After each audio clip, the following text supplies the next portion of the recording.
Hi, everyone. We'd like to welcome you to our regular board meeting. Thank you for your patience. This is our first in-person board meeting since early 2020. It's a test and we're working out some technology. So at this point, we have all of the trustees, a full complement of trustees, which is exciting because all 5 of us are here today. In one room, and some of the leadership team as well. And then I do understand that in October, we're hoping to be where we might have broader access. Broader access, the entire leadership team and board of trustees in one room. Okay, yeah. Well, that'll be an experience. So we do have all of our trustees, Gina Steiner, Marwan Cameron, Eric Fong, Sue Whitford, and myself, Stephanie George, here this evening, and I call this meeting to order. Eric, would you like to start with the mission statement? Absolutely. Inspiring our community to dream more, learn more, do more, and be more. Thank you. Jason, do you have some introductions for us this evening? Yes, joining us via Zoom with Megan Burton, STEM and Learning Supervisor, and Shelby Barnes, our STEM and Learning Assistant, who will be giving a presentation today. So welcome, Megan and Shelby. Welcome. There are no additions or changes to the agenda, and we will move also then through public comment. We also do not have any public comment this evening, which brings us down to the consent agenda. Included in the consent agenda, well, let me read this first. All matters listed within the consent agenda are considered to be routine and will be enacted in one motion of the Board of Trustees with no separate discussion. If there is separate discussion desired on any of the items, we may remove that item from the consent agenda and place it on the regular agenda by request. So is there any issues you'd like removed from the consent agenda? Included in that consent agenda are some revised meeting minutes for July 26th, 2022, our regular meeting. They originally went out omitting some detail in the expenses that we normally approve. So the revised minutes include actual totals and check numbers. We have the minutes of the August 23rd regular meeting of the board. We have payment of August 2022 bills, including payroll and benefits, as well as the blanket voucher bills. And we also have the surplus materials to be withdrawn from the collection for August of 3,064 items. So with that, I look for a motion to approve the consent agenda. Move. Oh, ooh, fast. I move to approve the consent agenda. That's great. Is there a second? There's been a motion and a second to approve the consent agenda. Everybody in favor, say aye. Aye. Aye, great.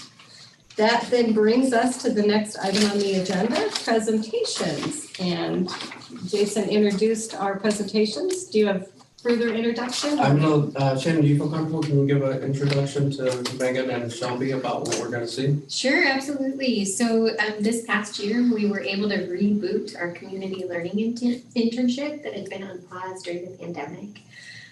Megan and Shelby put a lot of time and thought into kind of looking at where we had been and imagining with a lot of folks within our system about where we want to go. So they made some great changes this past year. They were able to launch in partnership with some amazing folks that I know they'll talk about tonight, and launch with our wonderful intern Cam that we got to work with and learn from this year. So welcome, Megan and Shelby. Nice to see you here tonight. Thank you so much for having us. All of the, consent of agenda and the laughter kind of reminded me of the just really good energy that we feel whenever we're working with interns. It's a little bit less formal, but definitely, the same kind of positivity, and it goes to show that all of you are contributing to making this such a positive environment for interns to work at and to experience this wonderful program. So Shelby and I are going to share some slides and some fun pictures and a few stories. And I'm going to go ahead and share my screen real quick here. 1 minute. And should be it. Can you see this slide? Excellent. Wonderful. Let me just adjust this a little bit here too. Okay. Wow. We're here. I can't believe it. It's amazing. Welcome. Thank you for having us. So without further ado, we are going to talk about the Community Learning Internship, a program that is very near and dear to our hearts. Shelby and I take a lot of pride in this program, and we try to create the most excellent experience for everyone who's involved. And I'm going to go ahead and go to the next slide. But, you know, this is kind of how we imagine the internship to look like, and from abroad. All right. And Shelby, why don't you introduce yourself first and I'll go next. Sure. My name is Shelby Barnes. I am the STEM and Learning Assistant based out of downtown Bremerton.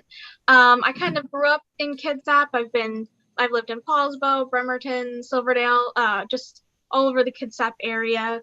I came to the library as a Pathways to Success intern. From there, I applied and did this exact internship, but in like an earlier format. And then I was hired on at the library and I became the STEM and Learning Assistant. And I get to now help shape the internship that was such a big impact on my life once I graduated high school, didn't know what I wanted to do, started going to college. So this internship really helped me, and now I get to shape it to help the youth that we work with. It is so hard to believe that that was, gosh, 7 years ago now. I know. It's been a long time. So I'm Megan Burton. I'm the STEM and Learning Supervisor, and my office is also located at the downtown Bremerton Library. We absolutely love it there. I also grew up in Bremerton, and even while I was going through my undergrad and graduate education at UW, I still commuted back and forth every single day. I joined Carroll in 2015. As a teen librarian, and I absolutely loved every minute working with the Sylvan Way team. And from there, when this current position opened up in 2017, I realized that I could take what I learned from that teen librarian experience and try to help create systemic changes across all of the county. And I'm not exaggerating when I say that this is the job that I was dreaming about when I was in library school. So I get to do my dream job. And I think it goes without saying that Shelby and I get to help young adults in our community find their dream and help them work towards it one step at a time. All right, so I'd like to do a little bit of time travel with you. And I'd like to ask you, what was your first job like? Just think about it for a moment. Think back to the first job that you ever had. What was it like?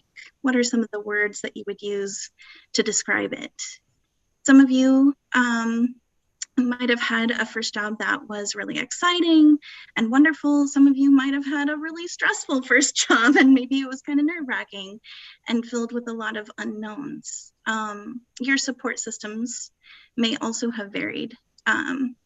Did you have any caring adults in your corner who helped you succeed? Think about them and carry them with you as we go through this presentation. There might be a picture in your head that you're thinking about, or maybe a young adult that you've worked with recently who you care very deeply about. And one of my other questions for you as we're going through this presentation is to think about your first job and wonder, were you able to explore any of your future career options without any fear of failure? Was it connected to what you do now? And what if I told you that Carol is really trying to change that first job experience and really provide an entry-level position that breaks down a lot of barriers and meets people where they are? So think about these questions as we go along.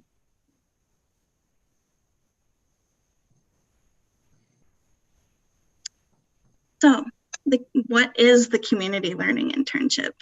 We do ask a lot of questions of our interns, so it makes a lot of sense that we would be asking a lot of questions of you all to help you think through this presentation together.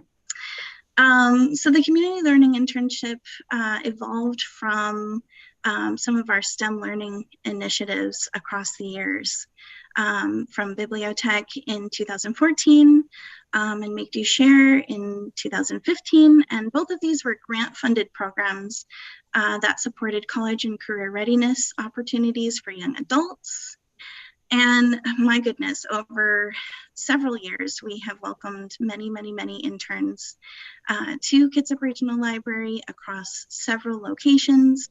And throughout that time, we have evaluated it and looked deeply at this program, learning with our interns about what works and what could be improved, and working with our staff and with community members to learn about what their needs. And certainly with the pandemic, a lot of things changed. And so with it, we really had to evaluate what was changing in our community and how could we adapt to some of those changes. What were some of the changes that we saw in workforce development and in the workforce across the country? We were seeing major shifts, and so we wanted to create something that kind of responded to some of those changes.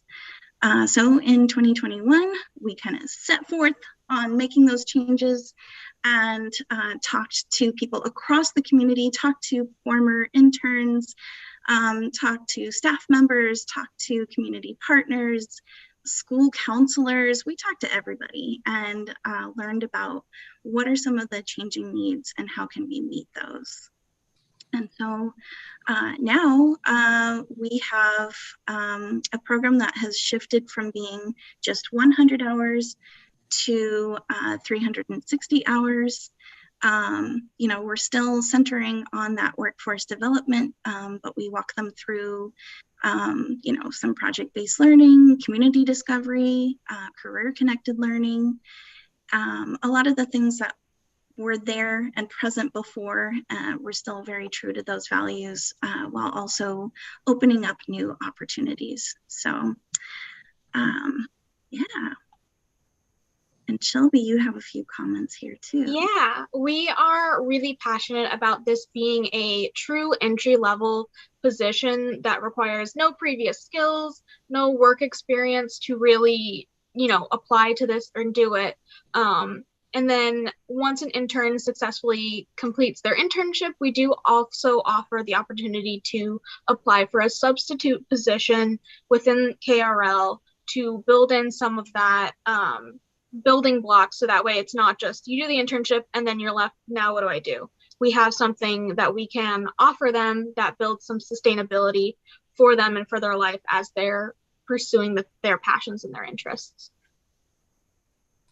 Absolutely. Recruitment. This part is a lot of fun.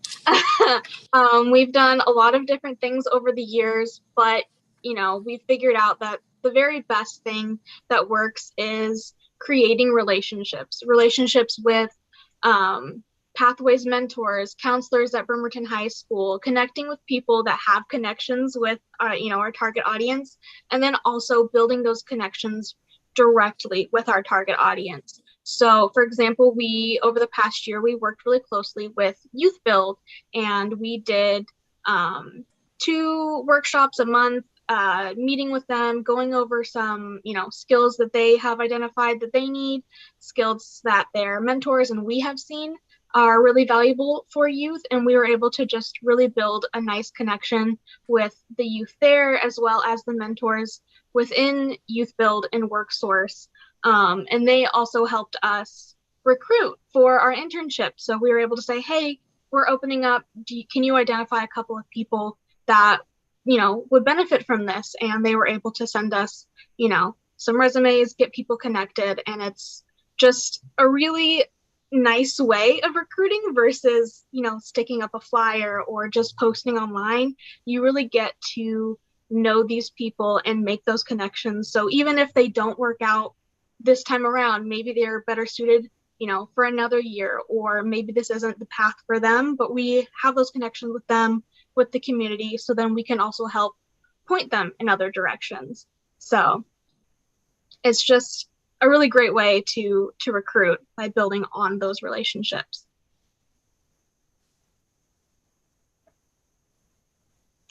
And then after recruiting, obviously there's hiring. Our big goal with hiring was to really knock out as many barriers to entry as we possibly could, while also keeping with KRL requirements and legal requirements. So we made cover letters optional, and then we also provide a 30 to 45-minute coaching session prior to the interview with Megan and I, and we go over the types of questions they will get in the interview. So we do sort of a mock interview. We also advise on proper interviewing etiquette. So, if you're doing it virtually, make sure your camera isn't like moving around, make sure your audio is clear. When should you show up? 5 minutes, 10 minutes, how to connect with your interviewer if you're going to be late, or it turns out that that's not going to work, that time's not going to work for you, things like that. And then we also answer any questions they might have about the internship prior to doing that interview. And then the interview is led by a member from HR and from public services, but it's not Megan or I. So it'd be somebody else completely objective to it that does the interview. And then we use the interview not only as a part of the hiring process, but also as a learning tool. So the interviewers will take some notes and they will send them back to us once the intern is, moving forward and they're going to be hired. So we're able to see what points they need help on moving forward and what parts they're really strong at in the interviewing process. So we can help throughout the internship improve on those skills. So that way, when they're finished and they go to either, interview to be a substitute or go to another organization, they have those skills and they're prepared from that point forward.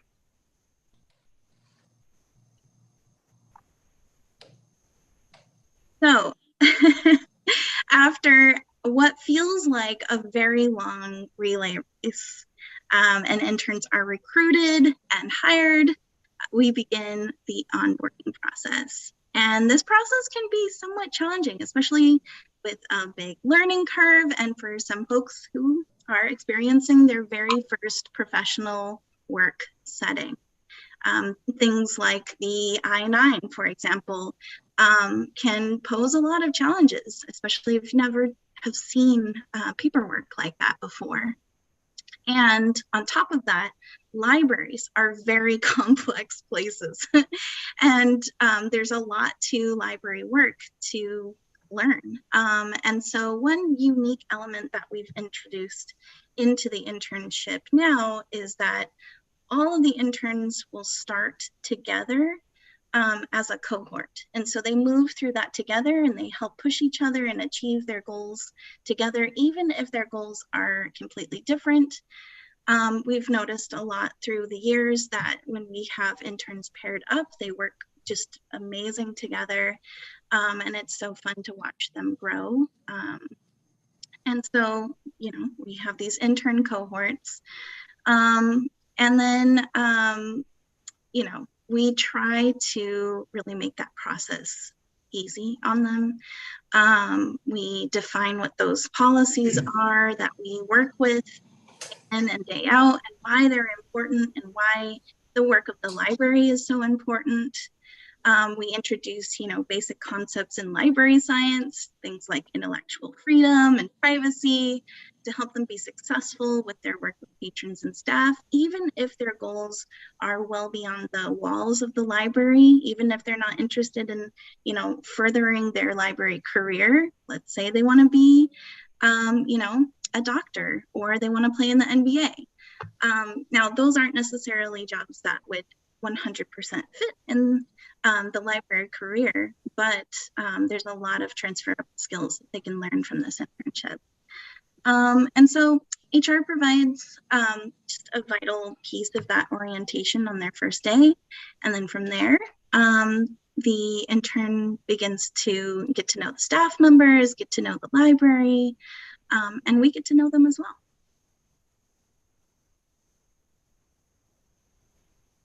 So there aren't a lot of jobs that give you the opportunity to job shadow other career paths, let alone entry-level jobs that allow you to do that. So we've really built in structure that supports job shadowing within the library, as well as with other community organizations, because it can be really hard when you're trying to figure out what you want to do if you don't know what the day-to-day job would look like. If you wanted to be an engineer, but you're like, I don't know what I would do with that. I don't know what that job would look like. We're able to allow them to see that in job shadow and see what those jobs would be like. And maybe they're like, yes, this is what I want to do. Or they're like, this is actually, I don't like this. I don't want to do this at all. I want to go complete opposite direction. And that's totally fine. But the internship helps create that safe space for exploring and learning and, you know, quote unquote, failing forward. So interns get to work with library staff to learn about the different functions and processes within the library and gain those basic workforce readiness skills that can be easily transferred to any college or career field. And once those interests have been identified, or maybe there's a project in the works, there's an opportunity for interns to job shadow at other community locations and to work with people who, you know, we get to work with as community partners, but they get to see sort of what happens in other organizations. So we set them up to really kind of understand what are those transferable skills that they can take anywhere. And then we really do try to introduce them to different places they can take those skills.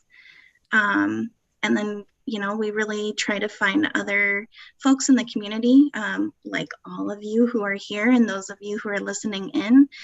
Those relationships are so important with caring adults who are doing amazing and interesting things in the community. That really helps to inspire them, and you help them see themselves in community and help raise that sense of belonging.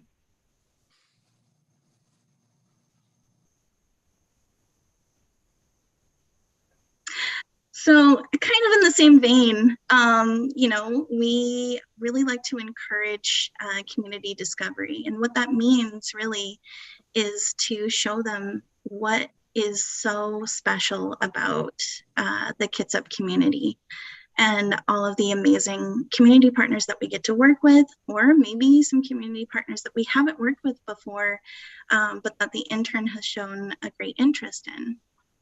And so I'll share one really fun story from this year when we were working on community discovery, just to kind of illustrate this a bit. Cam and I would go on little walks around downtown Bremerton. And as we were walking around the neighborhood, you know, I learned that Cam had spent most of his life in Wiley, Texas. And so he was kind of new to the Bremerton area, but he did know Marvin Williams. He knew that name. He's very into basketball. He is a star player himself. And so the name just stood out to him. And so he was working on his reflection and thinking about opportunities and challenges that he saw in the Bremerton community. We were mostly walking around 4th and 5th Street, and we walked down Pacific. And on our walk, we visited a few landmarks, including the theater, the co-op, the game stores. We looked around everywhere. He was most impressed to hear about Gather Together, Grow Together. He was very, very interested in that program. And most notably on our walk, we went to the Marvin Williams Center. And as we stood outside, Cam looked up at the sign that said Marvin Williams Recreation Center, and he was like, you know, I could see my name up there someday on a center like this. And that's why community discovery is so important, because it's not just about seeing what is there or who is and what organizations are already serving our community. but to also give that intern an opportunity to picture themselves doing something like that in the future, to kind of carry that forward of community service. And it's really an important building block of building relationships between our community partners and the amazing work that we get to do with the interns. Yeah, so further on with, more conversations with Cam, we learned that he was really interested in learning how the bus system works. He had a pass, but he hadn't really used it. So we identified some key locations that he mentioned that he didn't know exactly where they were. He wanted to explore, such as the Pathways building that had recently moved. Where the Sylvan Way branch was. He kind of knew the area, but he wasn't sure how to get there. So we planned sort of a multi-stage excursion that, built in parts that allowed him some agency to kind of figure things out for himself, but also had enough cushion in certain areas that would be more difficult, such as transfer stations, figuring out exactly where a location was, when buses change, things like that, building in time for him to do things himself and have that real agency, and then also allowing support for Megan and I to be there to just support him by our presence while he learns how this whole thing works, so he can gain the confidence to use the bus system on his own. Absolutely.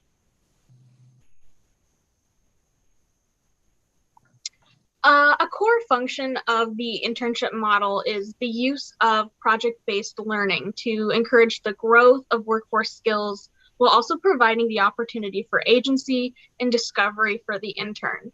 And projects can look like many different things. Sometimes it's a library program, such as an SFX family program. We've had an intern who was really interested in SFX makeup, and so they put on a program. Luckily, it was around Halloween time, perfect fit, and they were able to, practice that for families while also building a portfolio for themselves and gaining those skills that they really wanted to gain.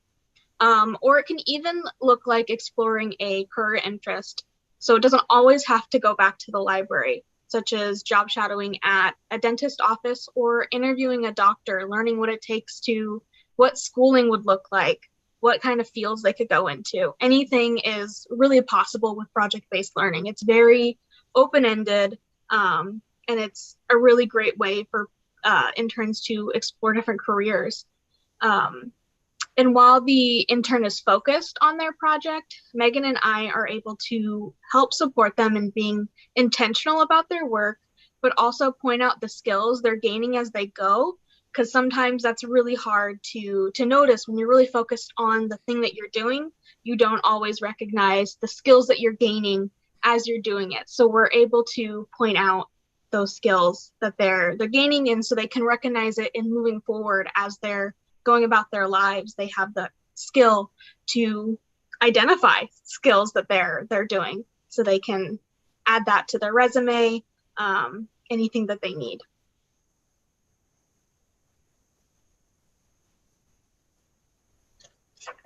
And just to kind of highlight what that means to our interns themselves, this is a quote from Cameron, who was a former intern at the Silverdale Library in 2018. And he was very close to graduation.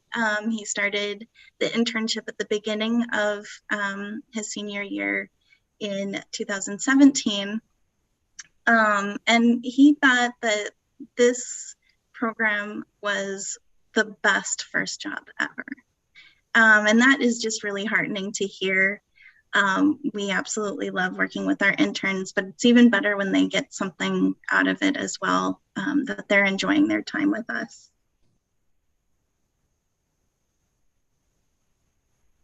It's pretty much the best first job ever, this Cameron. I love it.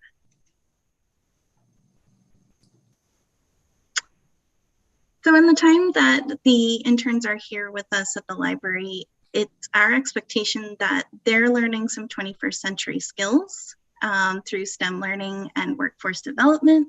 So simple things like keeping a routine schedule, turning in their timesheets on time, learning to call ahead when they're sick, things like that.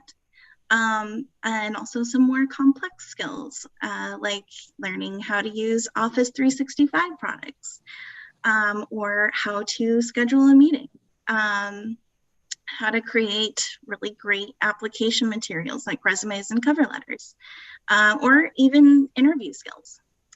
And throughout the internship, they're balancing this experiential learning experiences with lots of reflection. And so they're writing these reflections so that they can kind of keep track of where they're at in the process of the internship overall. And then in the end, our hope is that they use these reflections, the resume that they maybe have rewritten a few times throughout the internship, and other application materials, that they can use that to apply for any job or college that they wish to go into. This is very much the point at which we want this to be a career launch program, and that they're able to basically take everything that they've learned and apply it to that future. But they also have some tangible things with the reflection and the resume and the application materials in their portfolio that they have when they're walking out of the door.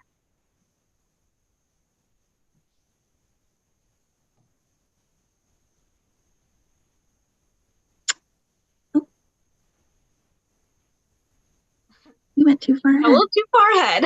Good. I was like, oh. Spoiler alert. There you go. Since the very beginning of the internship, online collaboration has been a really big function of it. With interns across all the branches here in Kitsap, there was a need for an accessible way for interns to share resources, questions, accomplishments, all sorts of things with each other, and create a space that's really their own. So the first iteration of this was a site called Moodle, but now we've moved to utilizing SharePoint and Teams to not only give interns an online space that they can really make their own, but to once again naturally build in those workplace skills that they can take with them in the future.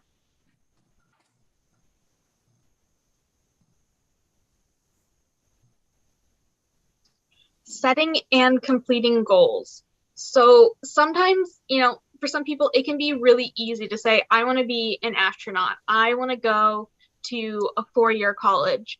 But once you have that goal, it can seem overwhelming if you don't know how to really break it down and into actionable steps, and sometimes even smaller goals. So we really work closely with interns to, identify a goal that they are aiming for and that they want, and helping them to break it down into smaller, more actionable steps with intentional outcomes. So, and then also pointing out, how do you know when a goal is done? How do you know that you've reached your goal? And then what do you do when you have multiple goals that all seem very different from each other? How do you make those connect? Well, one way that you can think about this is tailoring those goals that seem separate, but they might be closer linked than you think. And there might even be a way to translate that into your resume. One example that we ran into with this was in 2019, the Sylvan Way intern, Adam, had a lot of different interests. He was kind of all over the place about all these different things that he could do. And so, he was very much at this, precipice of the rest of his life. Where is he going to go from here? And so I sat down with him, we were looking over his resume together, and he really was not sure of how to apply his skills. He knew that he was gaining some skills through the internship, but he wasn't quite sure what skills he had. And also he wasn't quite sure what skills he was bringing with him from previous experiences as well. As we got to talking, I found out that one of his hobbies was maintaining a wiki page all about Star Wars.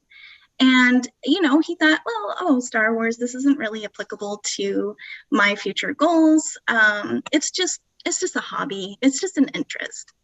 But, you know, we quickly discovered that through this passion project, he actually had learned how to use the programming language PHP. And that this, you know, passion was actually something that was setting him up for being able to do web design, for being able to edit video. And he had all of these different passions that he wasn't seeing as real skills, as something that he could translate into a resume. And I was like, well, let's just pull up some PHP and take a look at this together and tell me if you can, you know, read this and write this. And he said, oh, yeah, absolutely. I do this all the time. And so, you know, he was able to pass a couple of technical skills tests even online.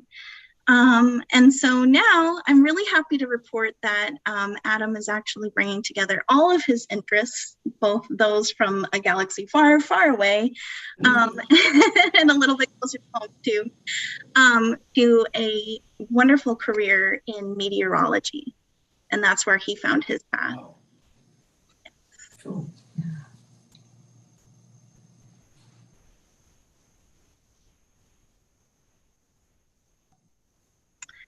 So Adam, Cam, Gabby, Cameron, Cami, Ava, Shelby, all of our interns that we've had throughout the years, almost 30, more than 30 now probably, all of the interns that we've had, you know, really have shaped this work. And this program is only possible because of them.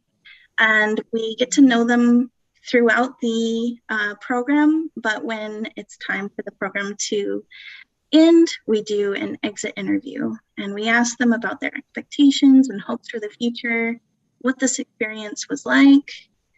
And this is something that Gabby shared with us in an exit interview. He said that you've given me a new sense of confidence and bravery to pursue my passions. And that's what I really love about this program that Shelby and I are so honored that we get to do.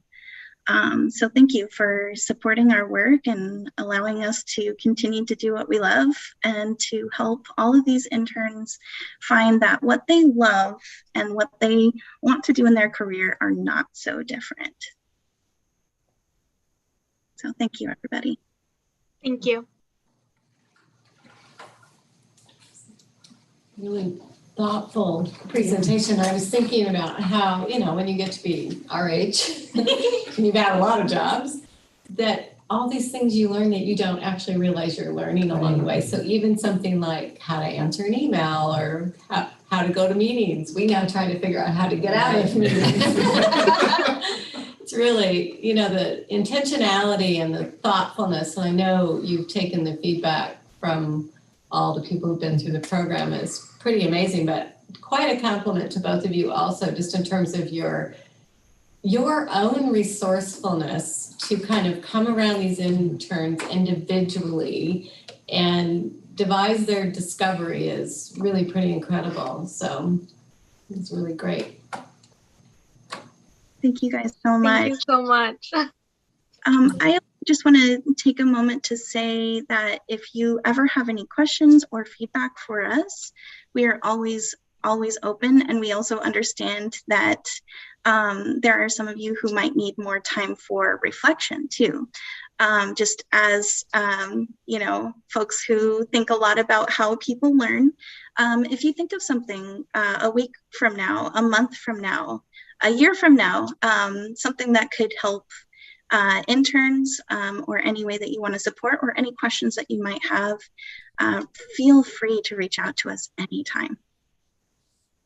Thank you. Thank you. I also want to just offer a couple words on the impact of this program. As you know, I've talked to Cam extensively and Shelby also. It's clear to me that this program has deep implications for, you know, really uncovering folks' passions.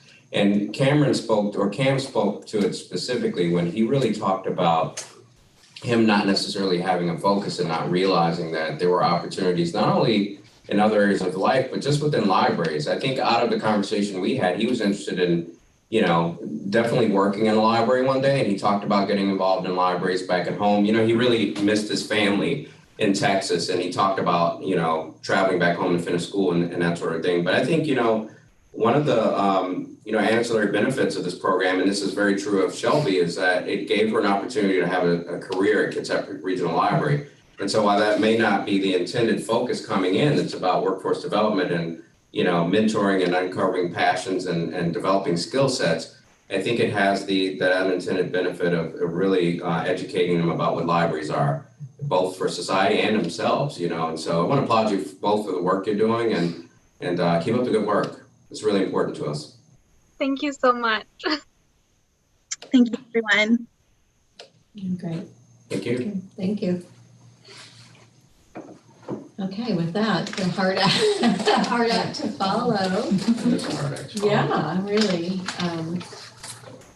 Any board members like to report on any activity over the last month? For libraries? I don't know why I'm staring at you. Because I can. Closest person to you, right? Just like, So. I did attend the Friends of Manchester Library meeting, which was right after our last board meeting. And then actually yesterday we had a meeting, I attended a meeting with Jason and we met with Tim Winter, the superintendent of South Kitsap School District. So it was fun.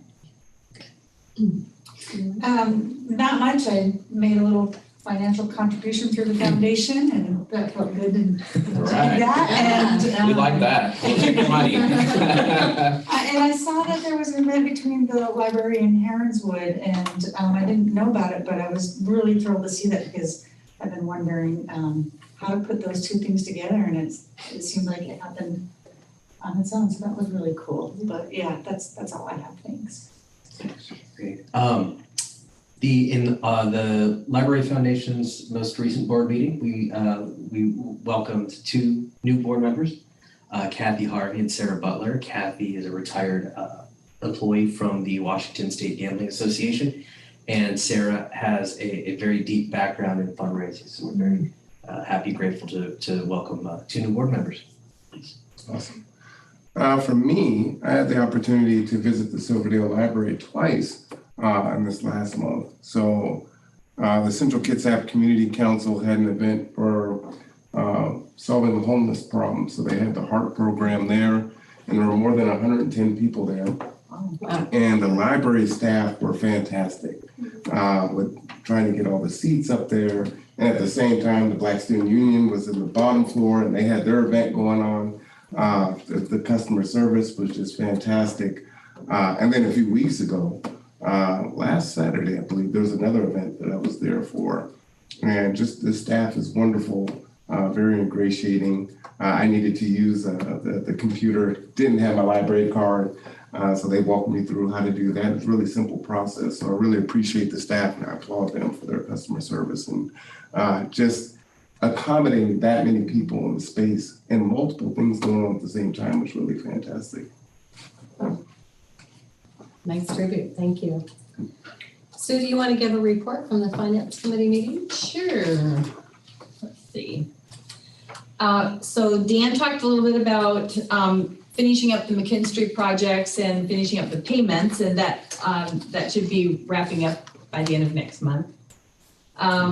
He talked also about cash flow, and as you know, the library receives cash mostly like in April and October, which is related to when people pay the property taxes. So if there's always the orchestrating the balance of managing the cash flow with expenses with that. But Dan talked about the fact that we'll be able to probably make it through October without having to transfer any money before we get the next influx of money from the October property tax statements.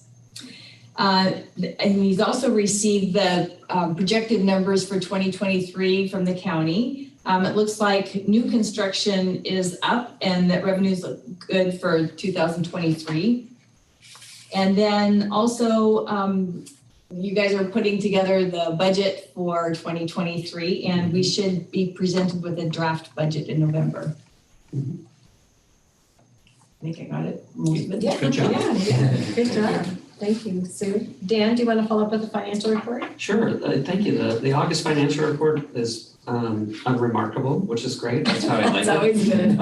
There isn't anything really to report here. We're at the point of almost closing September, and September's looking really good too. Staying within budget and revenues are doing fine.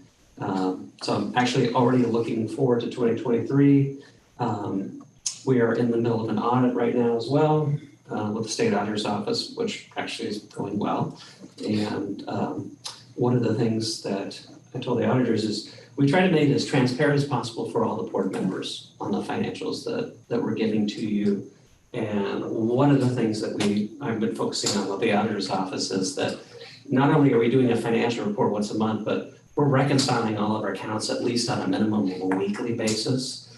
And sometimes with the county revenue, we're doing that on a daily basis to make sure where our cash position is at all times. So we're trying to do our due diligence in all aspects of our finances. I was able to reiterate that too in speaking to him. Oh, good. Yes, about how, just how detailed of information we get and how well we are set up to be able to walk through those financial reports. Appreciate it. Good. Does anybody have any questions for Dan? No, because you can read the notes and the, yeah, that's great. You can read the notes in the financial statements. Thank you. Jason, the library director's report. Sure. Good evening, everybody. I want to first start off by introducing my wonderful leadership team. And to my far right, Tammy Jeffries, executive assistant and public records officer, and Shannon Peterson, who's our director of public services, and then Dan Baer, who is our chief financial and operating officer and interim director of CTS. And in Zoom, we've got Lucretia Robertson, who's our director of DEI and interim HR director. And then we've got Mike Rose, who's our facilities director and interim IT director. And last but certainly not least is Wendy Kyle, who's our executive director for the Kitsap Regional Library Foundation. Absent, but always in our hearts, is Jeannie Allen, who's the director of strategy and communications. She's excused. And so with that, I'll launch into my report. And I just want to congratulate leadership team for really just doing a wonderful job and putting up with me over this first 8 months of having a pretty big learning curve to step into some big shoes. And I really want to give kudos to this team because they're just great to come to work with every day. And so I really want to uplift them and appreciate them before we jump into the report. And having said that, I'll start off with leadership because we are still in transition in terms of leadership in our leadership team. So Lucretia, as I stated, is still filling the vacant HR position right now. And so we're evaluating that role and her dual role of being the DEI director. And so there will be some changes forthcoming. I'm not prepared to talk about them today, but we just want to say how good of a job Lucretia is doing in HR and the whole team as well. Having said that, Mike Rose also taking on IT in addition to facilities. He's also doing a pretty phenomenal job, and we're still evaluating that position as well. We've had to split up that role previously held by Kwong, and Dan is taking over at CTS. And so again, everybody's doing a little bit more on our team these days, but I really want to just applaud them for taking on extra duties and really excelling at them. So, in interviewing folks who work for all of those teams, I think things are working right now and we're in a pretty good place as a leadership team. So we're evaluating what's best long-term for the organization in terms of our leadership structure. And so, I'm not one to change just because we feel like we have to make a change, but I think we've been forced through attrition that we have to change our structure a little bit. So that's what's happening now. In the next several months, we'll be crafting our strategic plan. As we've talked about in messaging before, we've hired a consultant, Eric Mead of Homeland Strategy Group. And so Mr. Mead will be presenting at our all staff day in October. And so we'll be kicking off our strategy in earnest at that time. He's already met with leadership team and has had interviews with myself and couple other folks. So we're really excited that that's what we're going to be launching into. Then the new website also is in fully on target to be unveiled by March 1st. So we're really excited that work on that is happening now with teams here and a consultant that we've hired to really try to get us towards that target date. So we're, as we go through that process, public services will be heavily involved, as well as CTS and IT, to be able to help get that product online for, for the end of the first quarter of next year. And then next steps for me in terms of really inching towards my year here at Kitsap is to really, continue developing culture. I've talked about it in messaging a lot about culture. Culture, what does that mean for the organization? And really it's pretty simple. And I've talked about this in terms of where we are in terms of our strategic planning and what my vision is for KRL.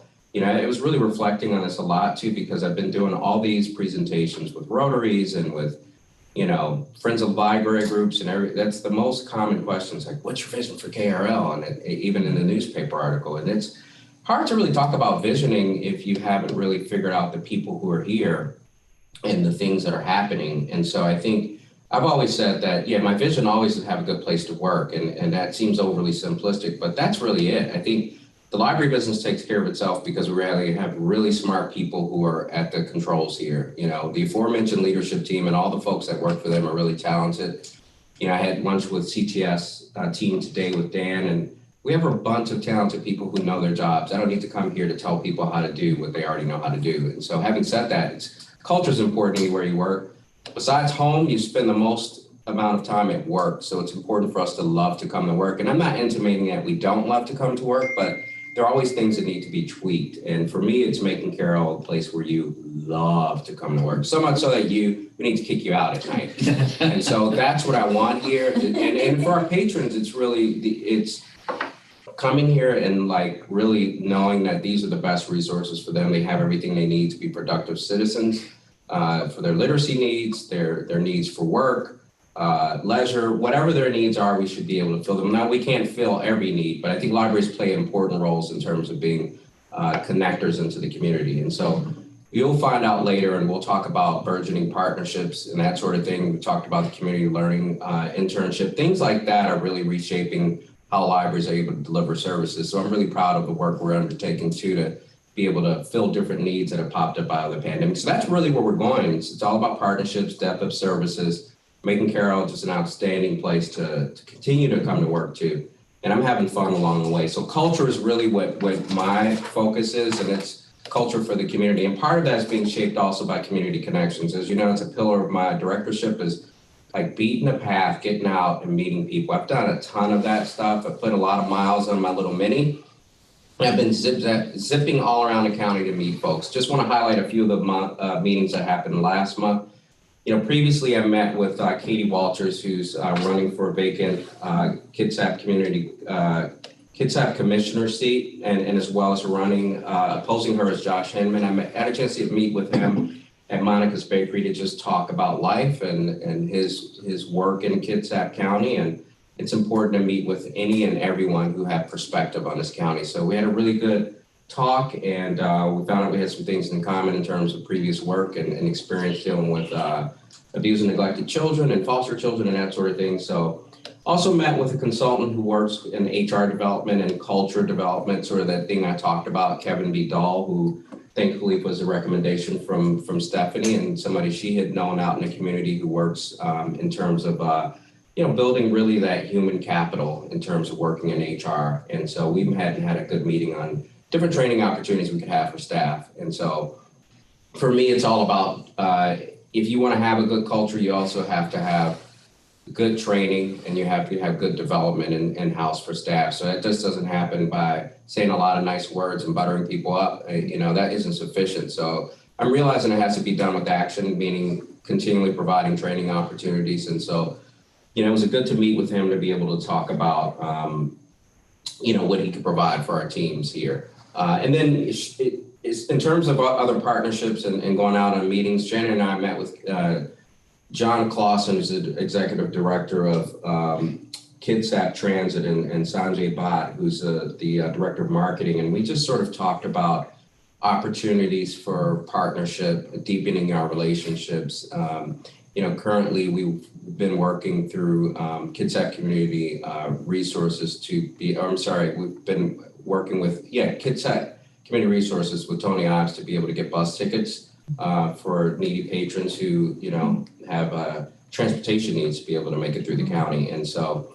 talking about, really deepening that connection in terms of where other possibilities lie in terms of partnerships. So the conversations will continue, but it's good to start to dig into areas of I think the community where there is need, and transportation is a big issue here in terms of access, in terms of time, frequency of transportation and where it goes, right? And so we were really pleased to find out that Kitsap Transit has really got a lot of things on tap, and they're very forward focused. And so it's good to meet and sort of, brainstorm with them, and hopefully some partnerships can develop out of that.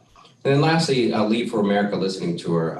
Lucretia and myself met with a planning coordinator and a DI and planning coordinator, Thaddeus Smith. And he's a Lead for America AmeriCorps volunteer who's basically working in the Kitsap Commissioner's office to really try to find out what the needs are of the community. And so much like the community needs assessment, he's just kind of hitting organizations and talking to their directors to really find out from their perspective where needs are, what are some of the touch points and or pain points that organizations have in dealing with the community and what we're hearing on a day-to-day basis. And so the interview was recorded, and it was an opportunity really for us to discuss our work around DEI here and our hopes and offer up our perspectives on what issues are that we can see from our frontline staff who are dealing with the community and folks who, live in a community that work for us, because we get stories every day about what's happening. So that's what we've done in the community, and that continues. I want to offer up, moving into HR stuff, and Lucretia, you can jump in wherever you feel necessary, but we always want to focus in on our people because it's important. Our star of the month for August is Morgan Felix, and Morgan works at the Port Orchard Library. I'm just going to read what the person who nominated Morgan wrote and explain how the nominee fosters fun and unity of spirit and contributes to teamwork and responds to new ideas and so forth.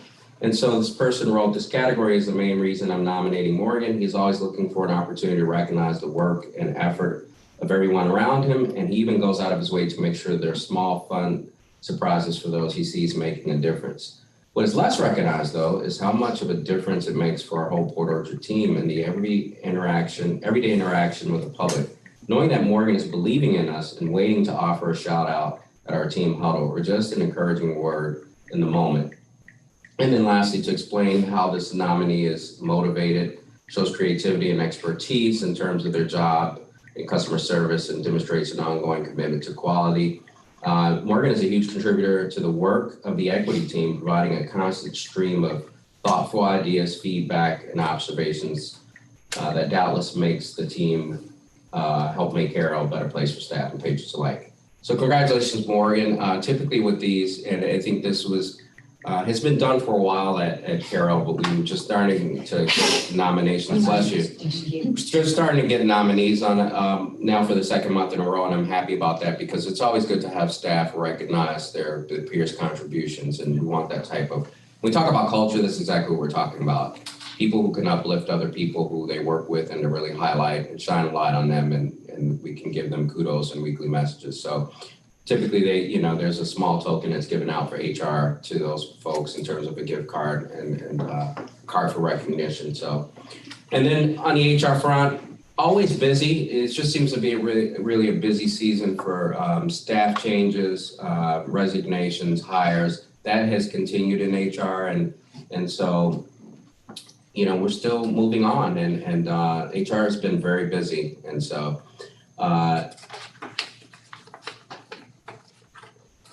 And then moving over to, I want to highlight really out of HR, our community or wellness and safety is a big part of what happens on a monthly basis here. And so for those of you who don't know, typically we have a wellness focus or a safety focus on a monthly basis. And I just really want to highlight the work of the wellness and safety teams to really provide us with useful information to help us in our day-to-day lives. And so we've done things like focus on blood donation. A lot of this is like either helpful community information that you can use so you can contribute to society, or things that you use to focus on your work-life balance. So, one that really touched me was the combined wellness and safety topic for September was unplugged. So really talking about how to get better sleep. And that's something that I think my team knows that I've been lacking of late is sleep. I bounce around with a lot of ideas and it takes me a while to settle down, but really just to impart messages like that are important because we probably have other staff members who might have sleep issues and the like. But on a monthly basis, it's always good to have timely topics. We talked about heat this summer and, how to prepare for, making sure that you're not overcome with excessive heat and having a heat stroke and the like. So it's really important that those teams are able to connect on a monthly basis and distribute good information. I like that we also had a sleep log so you could track your sleep for the 4 weeks of the month. So that was pretty cool. I don't think I used it, but but no, one of the things I did do, actually, things like shutting your phone down and taking your messages, putting a focus on. Like I started to do that and really, incorporating different methods of winding down. And, for me, it's keeping the phone away from the bed. And so not sleeping with the phone, it's like the phone's on the night table and the alarm's on so I can wake up, but it's not near me and the notifications are silenced. So just tips like that. Things I already knew, but it's helpful to get them in-house at work so you can be reminded of healthy habits. Because, the other part of it is too, in developing good work culture, we want our employees, everybody to have good, habits. And so if that means that we keep you around longer to work for us and with us, then it's worth it. So proud of that. I'm going to move off of that, though, move into public services and talk about the great work of Shannon and team. So we invited and our new branch manager, Nicole Valencia, who's from Oklahoma. We talked about her in the last one, but she's fully on board and is working in Bainbridge right now. And she's been training with the staff and with Shannon and Wendy Westerland, who's a public service supervisor and who's really helping out Nicole get settled at Bainbridge. So we're very happy she started and is settled in. Shannon, do you want to say any more about her transition, about Nicole? I'm just thrilled that she's here. We're as excited as she is. This is, she's dreamed her whole life about coming to the Pacific Northwest, and this is her dream. So it's amazing to make that possible, and I feel like we're really lucky to have found her. Yeah. And something exciting I really want to talk about, I'm really going to turn over to Shannon to finish explaining what we're embarking on is we talked about partnerships and opportunities for people in the community, and House Bill 1835, which is also known as a financial aid outreach pilot grant. And this is a funding opportunity that's happening through the Washington State Library. To really, we've got a pot of money to work with other community organizations to really, help out simply with financial aid completion rates, because, you've got to get the aid to be able to, got to get the application complete to be able to get the aid. They're working really in counties where there are low completion rates. And so that's a big project that Shannon and her project manager de jour, Sharon Grant, will be undertaking and hopefully in working with some community partners here. I'll let her finish telling you about it to really get that project off and running soon. So Shannon, you want to tell us more about that? That was a very complete tee-off. I think to add anything to that, it's probably not surprising that youth that need the most support are some of the least likely to apply. They're just not, for a lot of reasons. They don't know what's possible. They don't see themselves in that path. And so we're really excited that the House is offering this kind of support this year. It was a surprise, but let's do it. So there's kind of two arms to this bill. One is community colleges, and Olympic College will be hiring FAFSA and navigators, not for recruitment for OC, but really to kind of start this community outreach. And they've already started that work. We're getting funding through Washington State Library. I think there's 3 or 4 regions that are getting funding, and as Jason noted, it's kind of lowest completion rates in the state. We're one of the kind of bigger population areas to get funding, so we're getting more funding as a result of that, which is exciting. Gratefully, for us, we're not creating the wheel here. We already have a really strong partnership with Graduate Strong, who are really the leaders in this work in our area. We actually piloted FAFSA Navigator training with them, I think in 2019, just before shutdown. As a result of one of our former teen librarians, Nicole Rollinson, being in a meeting and being like, hey, libraries can do this easy. So she really brought that idea forward, and they're now training all kinds of people in the community to do it. And they're looking for volunteers for this, right, Shannon? I mean, because this is a big effort. Yeah, absolutely. So all of our librarian staff have been trained in this already. So we're now in the process of kind of refreshing that training and looking to kind of plug into those outreach opportunities that Graduate Strong is leading.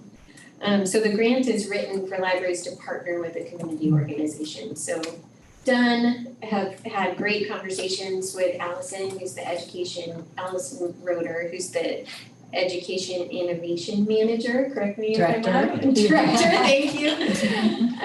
At Graduate Strong, which is an arm of Kitsap Strong, and we're looking forward to kind of continuing to build this work. We're also able to really plug it in beautifully to our internship. Yeah. So that's something Megan and Shelby already talk about.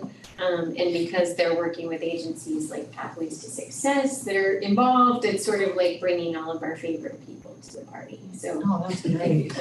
Yeah, we're excited, and I think it'll help us continue to build where we're at, but there could be additional opportunities to kind of continue to build through this, which we're excited as well. That's what I know about the House bill so far, unless you have questions or. Questions? Oh, it's exciting. Yeah, I should have mentioned actually, we're in the process of kind of finalizing an MOU with Graduate Strong right now. They're doing, they're already kind of leading this work. They have some ideas of how this would help them stretch. So they're looking at things like translators at their events, equipment to be able to do more on-site things in the schools. So we're excited to be able to make some of that possible, and then for our staff to also engage in those events. It's really great that everything was already kind of set up, and then like, here's the money to do more. Yeah, well, That's really awesome. It's actually reflective of the fact that both Kitsap Strong and Graduate Strong is one of the networks. They're 8 years into implementation, and so this is the next step particularly, and there was a pot of money on the House side, but there's a pot of money on the Senate side. Both were actually allocated different ways, but it also is showing the partnerships that exist, because that's been critical, but the tremendous amount of advocacy work that's also been done to bring sort of now to start putting money to these community-based efforts to support pipeline and graduation rates and workforce development, et cetera. So it's very exciting. This is unrelated, but it's similar. I don't know quite how it fits in, but it's made me think of the Department of Social and Health Services. I guess it's all about Washington State funding and what they're doing. The Department of Social Health Services Director, I can't remember her name. She came and visited the tribe yesterday, and it's worth noting, like, these type of efforts of helping people go to school and removing barriers. They announced that families that are on TANF or SNAP are now going to be eligible for free college tuition or vocational school. Oh, wow. That's And great. they're talking about removing barriers because they know that education is key to eliminating poverty. Right. And so we don't know any of the details yet, but she made that announcement yesterday, and it seems similar to, like, helping kids get into school, and so it's really neat. It's something to watch for, I guess. Absolutely. That's neat, that's great. And Kitsap, I was hoping, do you know the number? When I can't recall the number, but it's deplorable. I mean, in Kitsap in terms of the FAFSA completion rate is stunningly low. That's what's always interesting about our county is, as you can imagine, there's very different completion rates for different parts of our county. You know, the work that Graduate Strong has been doing is incredible. Like Allison told me a story how she literally was pulling every kid down to visit her. Hey, it's me again. Did you fill out that form yet? Did you get that thing from your parents? And was able to like really make an impact. It's like Shelby and Megan spoke to. It's about that relationship and just kind of like being a kind of coach on the side and demystify some of this stuff. So that's amazing work. I know that South Kitsap is the region that has the lowest completion rate. So, you know, I think there's work to do in that area, but thankfully we have the capacity to start hitting it. Yeah. I love these. So, you know, we think about the library in a certain way, and just even what we've heard tonight is just incredible examples of all the ways the library works, and really a tribute to the whole team. But I know your job, Shannon, is just endless. All kinds of lots of opportunities. That's what it said. All opportunity. Yeah, all opportunity, not enough arms, right? Yeah. But you know, as Jason keeps saying, we can't do this. He can't do his job on his own. We can't do this work on our own. So it's like the more people we know in the community, the more connections we have, the more it's like, oh, it's not just us having to figure this out. Yeah. Let's do it the easy way. Yeah. You know, or the smart way, I should say. Yeah. I think we're all really figuring out too, we just need to leverage our resources and partner, and that's really where libraries are squarely fitting into, you know, helping out the community, and other organizations realizing, hey, we've all already been helping the same populations, why don't we now just partner to, you know, kind of double our efforts to do that. So. There does feel like in the county, there's a resurgence though of, because there's so many new leaders that are heading these organizations, that there's a lot of energy around conversations and where can people coalesce. So I think we're actually seeing, it feels like we're seeing more momentum. And of course, we've had COVID, which we all forgot how to leave our houses during that time. But, we have, right? Yeah, so it's nice to see it, for sure. Good. Jason, did we get through? Almost. Okay. I just want to highlight a couple more things before we move over to facilities. And I just want to highlight Leanne and the Little Boston staff for hosting the Washington State Tribal Librarians Gathering over the Labor Day week. And did a fantastic job. I got a really nice note from Carolyn Peterson, who works for the Washington State Library. And she just really talked about how staff went over and above, you know, the call of duty to really host and put together packages for everybody. And, you know, it was really neat to, you know, Leanne does a wonderful job and is really community focused, as all of our managers are, but Leanne especially has done a pretty good job in cultivating community with the tribal council and with all of her community partners. So I just really want to call her out and call out the staff of Little Boston for their efforts. And moving over to facilities, and so as you notice when you came in here, we still have a roof project that is inching towards completion. And so, you know, as with capital projects, and especially those that are this big, you know, you always get a target date and it moves around. But, you know, we're inching closer to completion, as you can see there. Putting the ribbing on the roof, and that's the very last thing. And I think, Mike, after that, we really are done, right?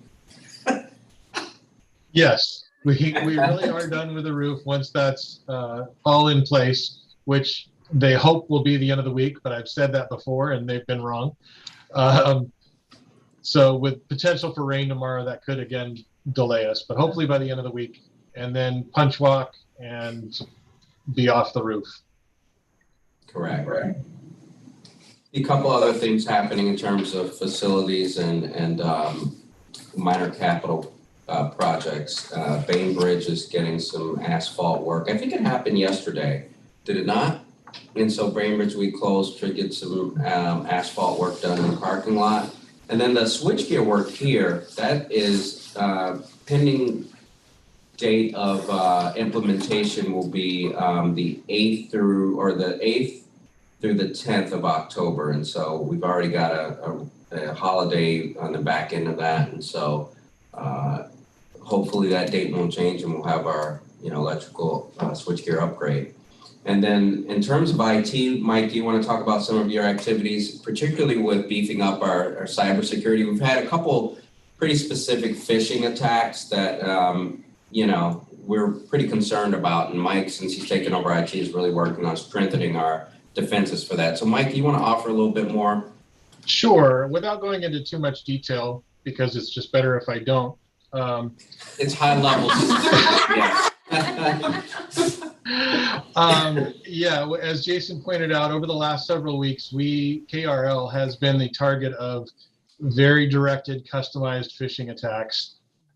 We found out that some of our vendors have fallen prey to something similar, and so as contacts with some of these vendors and KRL, we have been sort of the next in line of those attacks.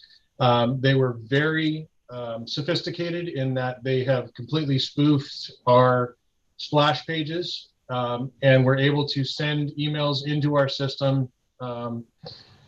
I think in total, we've probably had 120 end users receive or potentially receive these emails that are geared to look like voicemail messages. And when you go to click on the attachment, if you're not being very cognizant and cautious and aware of what you're looking at, if you go to click on the attachment, you get a login screen with a KRL splash behind it. Looks just like our single sign-on page. And as soon as you provide your username and password, you've just given it to the hackers.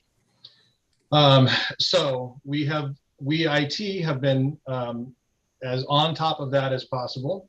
We have several very diligent end users who caught on very quickly and made us aware. And then we're able to get into Outlook on the back end and clear out all those messages as quickly as possible. But it has happened on 3 separate occasions. And so we continue to filter those and be ever vigilant. We are I have, if you will, taken the reins off a little bit, our NSA team. And we are actively looking at various methods of beefing up our filtering and reviewing of all these materials as they come through and trying to prevent them from making it through to the end user inboxes. But it doesn't matter how much we work on the network side, things will always get through. So we have also taken some steps to create a new communications method for everyone in the KRL team. It's a new video communications method we call Quick Bites, BYTES. And that will take on a varying format and will be, IT will use it to push out critical IT related information that we want staff to be aware of. So this next episode that's going to be coming out before the end of the week, we'll talk about these phishing attacks and how to be more vigilant about preventing that and falling prey to that. And then future episodes will talk about some of the changes that end users will see in their Outlook, for example, in their inbox, and things that we will do on the Exchange on the server side to help filter this and make people aware of emails coming in from the outside. And so they'll start to see warning messages and emails. And we want to tell everybody about that before those changes start to go into effect. So we are being ever aggressive with this. Thank you, Mike. All right, moving over to CTS, just a couple things to highlight from the team. And the team, as I talked about earlier, is doing a really good job. CTS and the little Boston team have come together and, in reviewing materials, have decided to sunset the arrowhead stickers. And these would be the spine stickers that would denote, what a particular genre of book are. And so, in just really reviewing what's appropriate and not, the arrowhead does not effectively represent Native American or indigenous cultures and peoples and are irrelevant for this region. And so they'll be making sure that they can thoughtfully, create a proper, signature stickers that will denote what those books are. And so the other thing I want to highlight is the team has launched a Microsoft Teams site. It's called Chat with CTS. And so it just gives ability for folks within KRL to be able to have a means to which to chat with them about their work, about technical services and collection development. And so really trying to get out of as much as possible, unhinging us from email communications. I don't know about you, but I am inundated with emails. And so if we can use our as Mike talked about too, having different methods by which people can communicate is going to be important. So using our teams to be able to have channels where we can communicate is a little more efficient than having email, which, as you know, you can get buried, and I get buried in email. I don't know about you, but it's good to be able to have different methods to communicate. Then I'm going to move us over to the foundation. And so Eric talked about a little bit of this. Foundation has onboarded a couple new members, and they will be meeting in November for the retreat. And then stewardship, big part of what's happening in the foundation right now. And so what that looks like is really, it's a road show. It's myself and it's Wendy and it's even Carrie going out to Friends of Library meetings and really just spreading love on how much we appreciate them for their work. As you know, being a Friends of the Library is not a high-paying job with benefits. As a matter of fact, it's It costs them money. no-paying job with benefits. So people are giving of their time. So it's important, with Friends groups to recognize that we're advocates for them and we're all doing the same thing. And the foundation in particular is in partnership with our foundations to be able to, assist them. Obviously, the foundations need to be able to turn over their monies, and we need to be able to transmit that into keeping pots of money for our locations. So our Friends groups, they all have been to all of them, presented to all of them. They all do a phenomenal job. I just want to really say one thing about these. These have gone over really well. I think people really appreciate that you're thanking them and recognizing their work. It's not often that you get an opportunity to stop and just simply tell somebody thanks. And I think it helps to have a cookie in that bag, right, Wendy? So it helps to have a cookie, and we're just saying thank you. So we'll be continuing to do events like that. One of the things that also is planned, and this is really the brainchild of Wendy, is to talk about, we've talked about since I've gotten here, fundraising and recognition events for our donors and for folks that might be potential donors who might amble upon an event like that. And so one of the things that Wendy's thought about is like coffee with the director, and what that will be is just an opportunity for donors just to pop in and just have coffee and talk.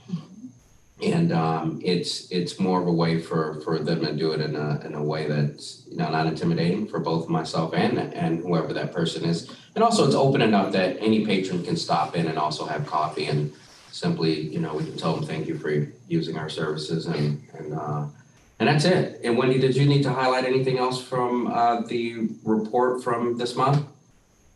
Nope, did I do a good enough job? All right, thumbs up. Lastly, Kitsap Regional Library in the news. So 3 straight months we've been in the news, and so it's been good all 3 months. But this is highlighting the work of, and it made it all the way across the water to Seattle, which is, in the Seattle Times, there's a rant and rave section. So if you've ever read the Times, you're either going to rant or rave about something.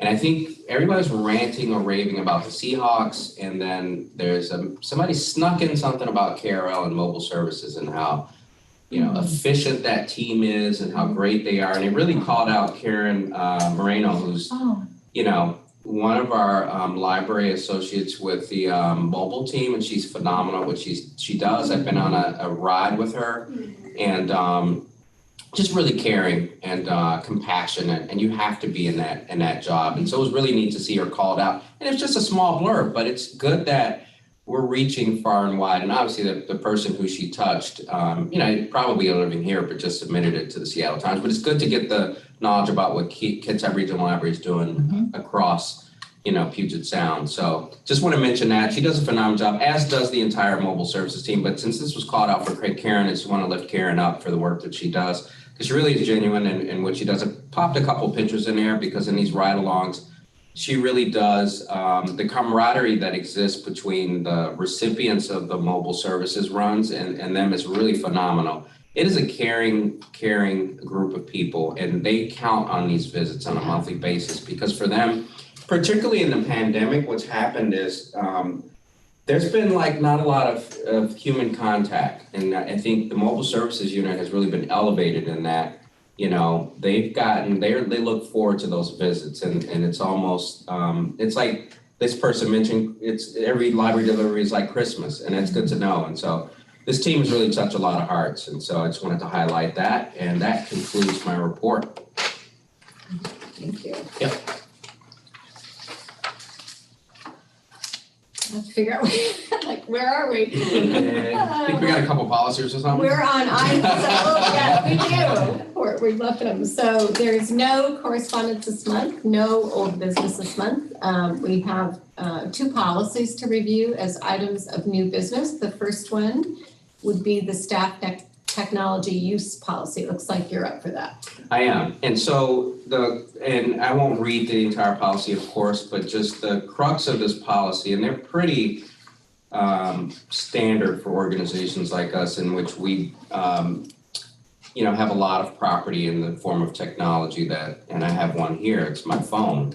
And so it's important to govern the use of technology that belongs to an organization. So, you know, this policy really is to cover uniform and appropriate use of technological resources that employees possess. And basically, it's you know, denoting that this is the sole property of Kitsap Regional Library. So whereas I wouldn't be putting, I like Words with Friends. I'm not going to put it on this phone. I'm giving you a peek into my personality now. I like puzzles and I like chess games. I wouldn't put it on this phone. And not that, and it talks about too occasional use of technology that is not for work purposes. It's important to know people might glance at their phones for personal email and such. And this is not really to be really draconian in terms of how people govern their lives with technology, but simply it's for people to understand that anything in a technological device is discoverable. And so that has important implications too, because if there's an information request and you're involved in an information request, anything you've done on that particular device is discoverable. So just giving folks information that you might want to use your device appropriately for work purposes. And so occasional limited, I'm just going to read this part of the policy. Any computer information or technology resource are the sole and exclusive property of the library. Anything stored on technology resources is also property of the library. So having said that, and that's the important distinction, is that anything you've stored or saved on that device is discoverable. And so if you, for instance, have left an organization and you turn your device in, if you haven't wiped it, then that information becomes property of the library. And so it's not that we're snooping and spying and wanting to get personal information, but it's important to note that Words with Friends is my personal phone. And, you know, OneDrive is, and Teams is my work phone. And so making sure that people have that distinction and knowing what it is. And so that's it, and that there's no expectation of privacy when it relates to the use of technology or resources or any computer information, and that it's property of Kitsap Regional Library. And we retain the right to, with or without cause, being able to access and monitor that information, particularly if, you know, if it's found to be that there's been misuse of that technology for purposes outside of work. And this really governs that. That's it. That's the policy. It's really just been cleaned up, and that's the policy. Any questions about that? In the privacy section, it says with or without cause. Will folks be notified if they're being monitored? That's a good question. Yes. And so folks will be notified if there is a need to have that device, and we'll be notified of the reason. So it wouldn't be that we just ask you for your device. We'd have to have a plausible cause to be able to want to access your device for reasons of discovery. And so typically those will be the outline. I have a question. Yes. When policy changes like this are being made here, are those communicated like in batches to employees or? I know this one in particular, there's a technology use form that goes along with it, so Yeah. employees sign that. But I think the information in this is really important to reiterate to staff, especially if they do use their personal phones to check email, KRL email or whatever, and kind of the nuance around that. So having that opportunity to remind staff about how that all works, I think is really important. So. Yeah, Sue, that's a really good question, and that begs for a little bit of clarification. So this particular policy is a part of the staff employee manual. And so when you're right, when you make an update like that, how do you know to go back through the manual? And so the answer is that we have a new policy tool called Policy Power DMS. And so with that tool, what we're going to be able to do is when we send updates for the policy, we're going to be able to get acknowledgement that you've read them by, essentially what we have is you're able to push those policies out to employees. And you can track whether they've read them and that they've acknowledged that they've read them. And so we'll have to do that. We're in a process now of unveiling Power DMS really soon. And so we've finished our training and we're at the point of now making sure that Jeannie's done a big policy dump and we'll add this one in and then we'll have to recirculate, particularly the employee handbook through that and all the updates that have been done on those. And we'll push them out for updates and acknowledgement. And so, yes, that answers that question. And that's one of the reasons we wanted to acquire that tool, because we can better track whether folks have read the policy and understand the policy and that they signed off that they've had it. Because it's hard to enforce rules and regulations if you can't track who's actually read it. And just, I think typically when you start with an organization, you get an employee handbook and you're overwhelmed first day. And quite frankly, you take that stuff and you file it. But this forces, I think, the system we have in place will force you to pay attention a little bit more and acknowledge that you've read it. So, yes. Thanks. Any other questions?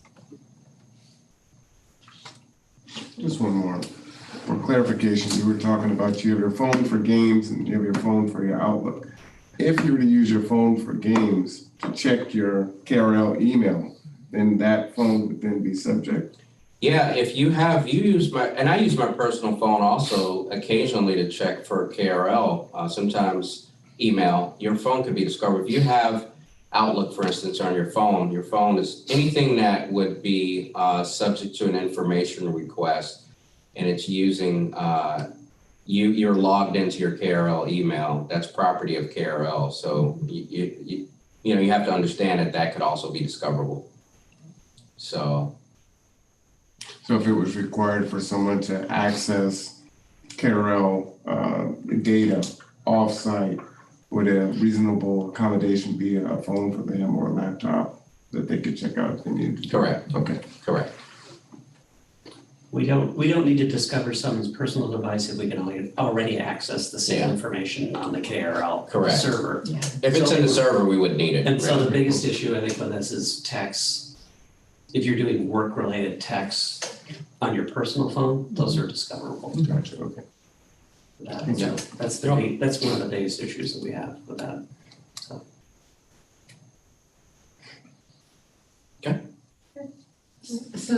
do you need We need to approve, yeah. So if there's not any further questions of Jason, then I think we need a motion to approve this policy.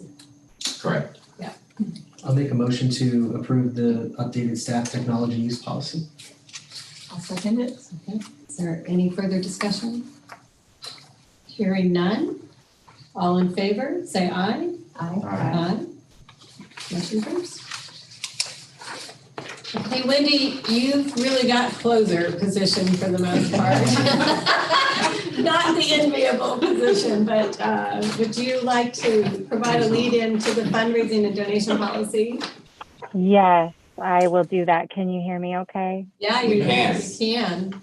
Great, okay. So I won't read the policy word for word either. The library had a sponsorship policy already in place and approved by the Board of Trustees. So this is really renaming that sponsorship policy to the fundraising and donation policy.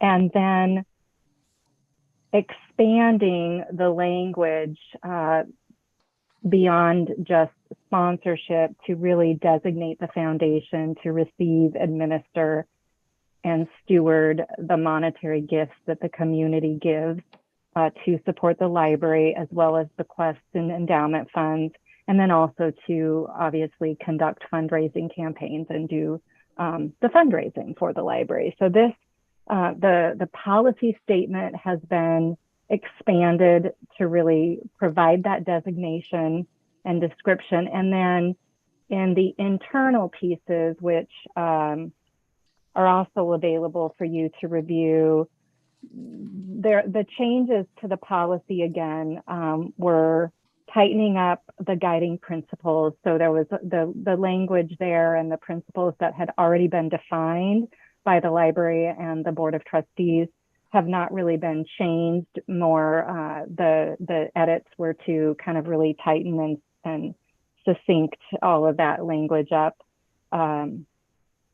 And then to add some fundraising standards that the library is providing some additional standards to the foundation in terms of how it operates and what it should have in place to support that objective. So I am open to take any questions that you might have about that, any of the edits or changes. Wendy, I had one related just because having experienced institutionally related activities. So in looking at the procedures, one of the things I noted, I hope I didn't miss it, is there's not a provision, or maybe there's a different policy, but there's not a provision that basically says the library can't compel the foundation or commit the foundation to raise a certain amount of money without appropriate feasibility in advance. Is that noted? I don't recall seeing it, but has that been discussed at all in terms of that reciprocity of relationship between the two entities? Is that in your financial? That is a policy and a resolution that does exist on the foundation side in our policies, but that's another. I can see an opportunity to add that. And potentially, would it be appropriate in this particular policy? Because I think it's really, I mean, particularly given that philanthropy is only going to become more and more and more important to the library, particularly also because there's no source of funding for capital projects in any specific way except for grants or the foundation. I think it's really, in the absence of having something like that, it is really easy for leadership to inadvertently commit the foundation to projects they can't fulfill, particularly if you don't commit the resources to go through feasibility, which is also part of the cultivation process. And so if you're going to be building out policies that kind of provide a broader foundation for philanthropy, I would think that might be an appropriate provision to include. Yes. I am just pulling up that resolution so that I can maybe, so is it, should this, I guess the question is, should we bring this back to you with that addition? Yeah, I think, and you make good points. I just want to piggyback off of that. I mean, I'm very protective of the foundation, and I think Wendy knows that I wouldn't ever, me personally, and I know we're not talking about me as a leader, but the long-term health of this organization, I think it's important to have that appended to this policy, because I think we would never want to put any great pressure on the foundation to be able to raise monies outside of its capacity. And having said that, Wendy knows that I'm very protective of the foundation in terms of, you know, what they can handle and what they have the capacity for. But having said that, I think it makes sense we can approve this and append it, and we can have an amendment at the next month. Yeah. And so Right. Yeah, Because you really become, I think what's interesting about this work is you become a victim of your own success, right? So you correct. have this big new shiny library in Silverdale and people go, oh, that was easy. Well, let's do it again. and you know, it's really much more complicated than that. And so I think I'm glad you're open because the foundation's relationship is really subject to the leader in so many respects. That's true. And your either respect or understanding for the function. And so unless there's some protections kind of built in, so that at the very least, feasibility is done on large stuff. And so. Agreed. Yep. And the only other thing I noticed is in the fundraising standards, there was reference to just legal, to legal aspects, but I didn't see a reference to the ethical, that fundraising really has a very prescriptive ethical backdrop to it. And there are references to that as well generally. And so might be another add to consider just generally in the procedures about what those national benchmarks are for ethics. Yeah. Because this is also a place where people go, oh, let's hire the new leader and pay them on commission, which is not ethical.